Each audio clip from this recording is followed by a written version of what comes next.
Hey guys, Ron and Jane. I'm about to go to a screening of Doctor Strange in 3D. I'm very excited to see this film. My only expectations are to keep me entertained, keep me wanting to see more of Doctor Strange, and give me an origin that I can stand by and be proud of the journey of the hero and whatnot. And hopefully the 3D pays off. So right now I'm gonna go head out. I'm gonna go a couple hours early just because this is a screening and it's Marvel, so can't it's always good to be safe, and hopefully it pays off. So I'll see you guys in a little bit. Take care.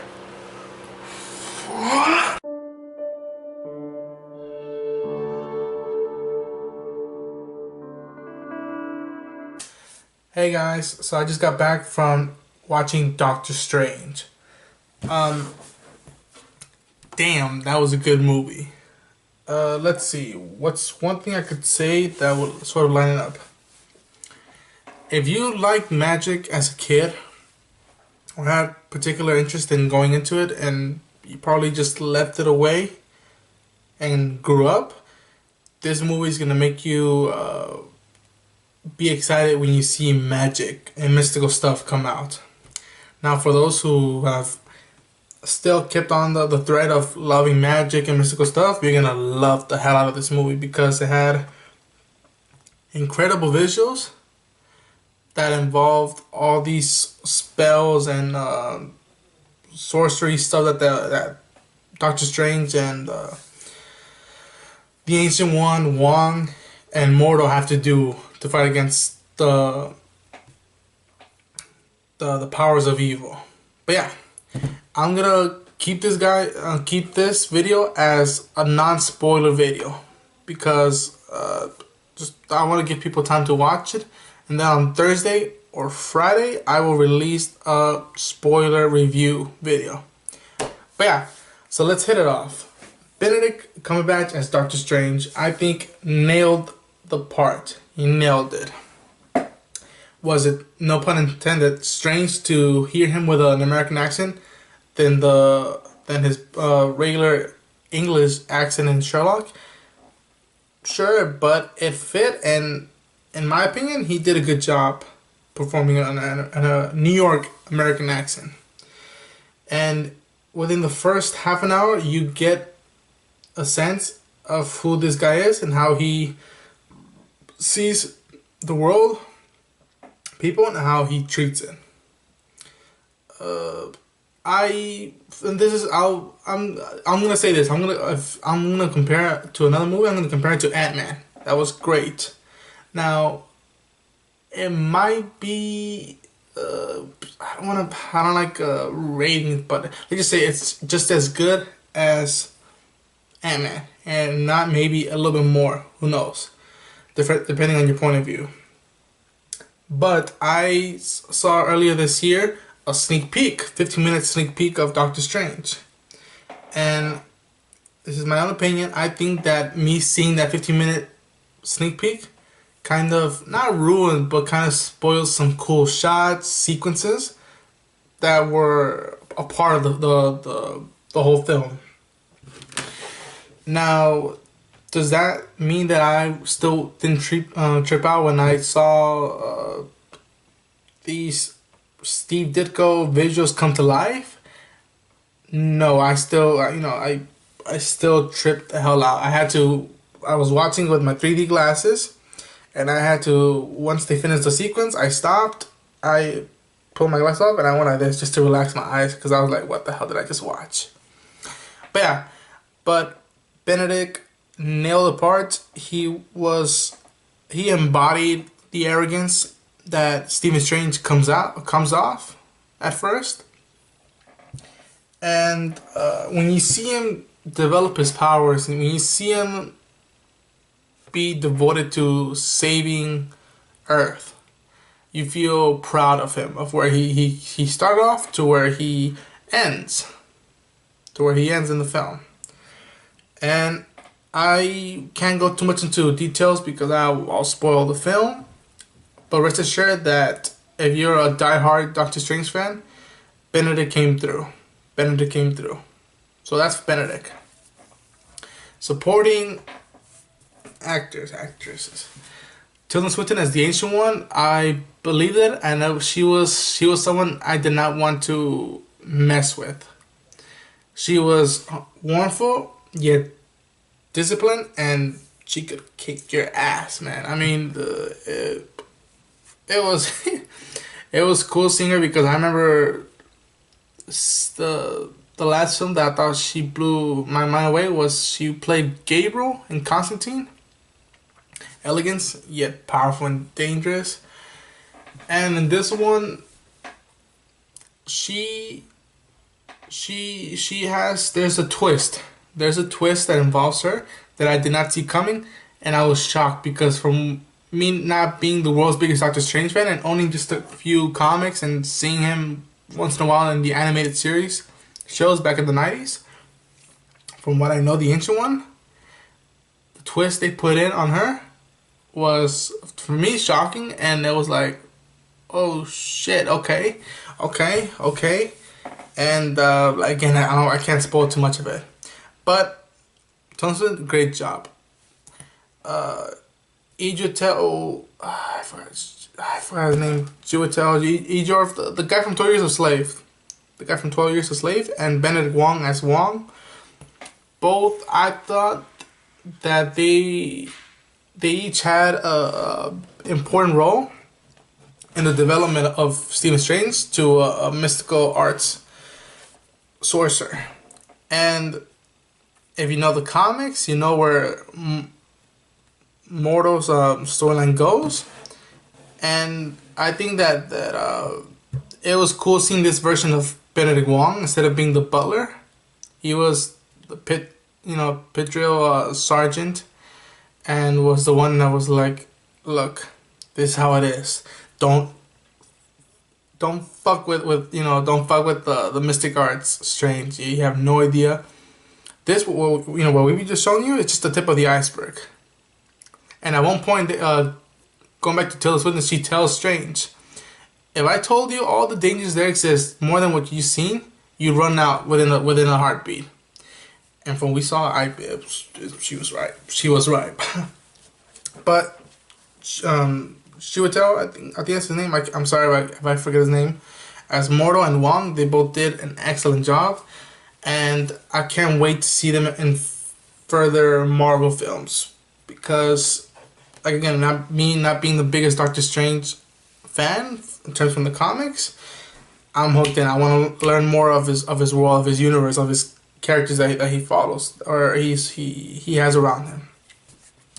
Rachel McAdams' role as Christine was the love interest / friend that was beautiful, and she didn't put up with shit at all.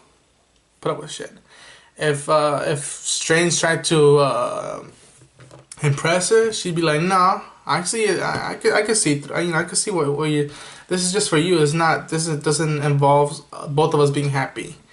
And as the story progresses, she stands her ground, and I think that she managed. I think she managed the world that Stephen Strange is now part of. Okay, and it was. I remember at the beginning of the film, it was like, I felt bad seeing how Strange's arrogance would go against Christine's comfort, and I felt bad, and the whole theater was like, what the hell are you doing? Why are you saying that? Shut the hell up, Strange. And I think if it wasn't for Christine, we wouldn't see how much of an arrogance, how much Strange's arrogance impacts the world around him. So if it wasn't for Christine, I think we'd just be like, oh, he's just an arrogant dude. He probably just he doesn't mean all of that. He just probably had a bad day. So she was pivotal in showing off how arrogant Strange starts off, and how compelling he develops, how much he cares at the end. And Mads Mikkelsen's character, and here's the thing about the film, I couldn't really stay focused with Mads Mikkelsen's role name. Instead of, I just know it started with a K. I don't know if it was Klislov or Keanu or it was kind of tough to follow with his role's name. But I think how he is first introduced and how he develops within the film, he is basically, you could tell through the trailers, he is the anti Strange, the opposite of Doctor Strange, of Stephen Strange.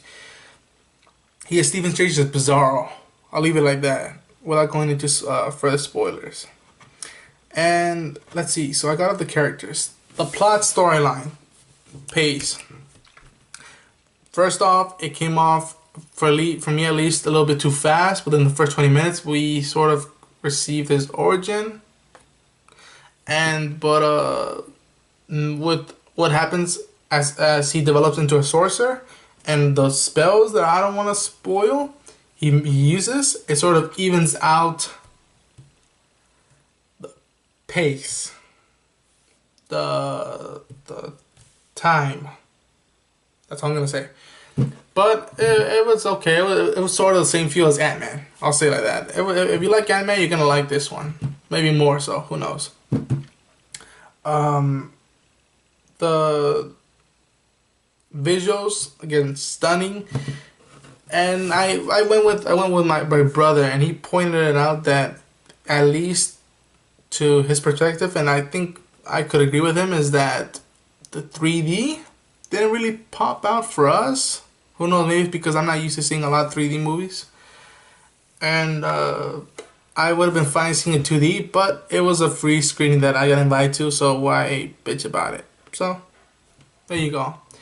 And the set decorations, the settings, how they had, oh my gosh, they captured beautiful, amazing places in New York, and was it Hong Kong? It was in London, and Nepal. Even Doctor Strange's inner sanctum. It was. I just wish we had more time to go in there.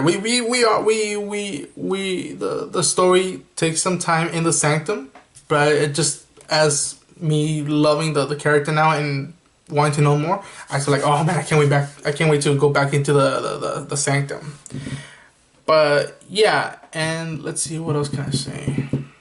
So I got the visuals, pacing, plot storyline. It is an origin story, and I'm thankful that it wasn't rushed in to be like he just a sorcerer supreme and just deal with it and accept it. They actually explain why a certain group isn't dealing with this, and why this certain type of character is dealing with it. That's all I'm gonna say. A quote that I can use without, there's more to the film than meets the eye. That's all I'm gonna say about how I received the film and how I thought about it. And I can't wait to see this character more. The movie's is 5 minutes short of a 2-hour movie, which I'm like, okay, but it's Marvel. It's Marvel, so I'll accept it, and I'll trust in where they're leading me.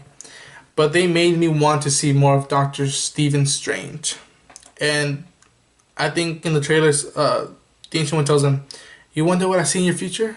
Possibilities." So this is just one movie. We saw a glimpse of what he could do.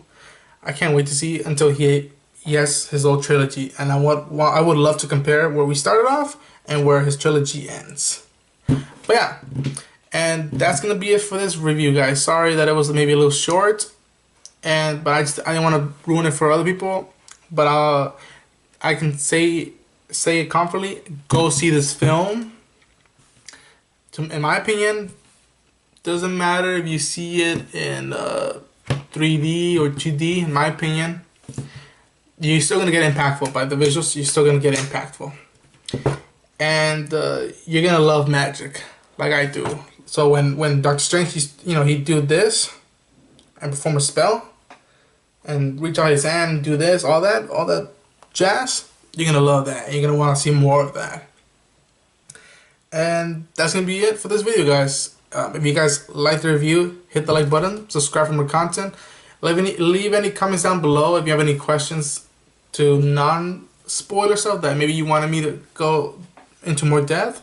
And guys, please try to don't write spoilers in the comments. Let people watch the film.